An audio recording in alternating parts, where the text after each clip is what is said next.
Are you facing "Can't apply now"? To be eligible to apply, please create and export more videos in Capcut.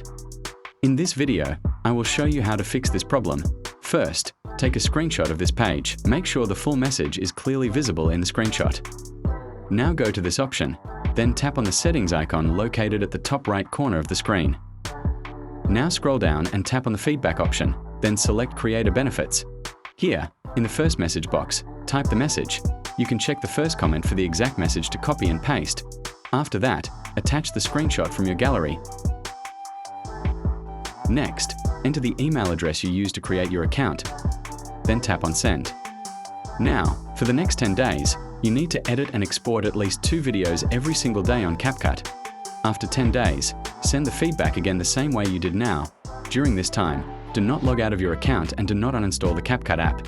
Within these 10 days, the problem should be solved, and you'll be eligible to apply for the Template Creator program. So that's how you can fix this issue. If this video helped you out, make sure to like the video and subscribe to the channel. Thank you for watching.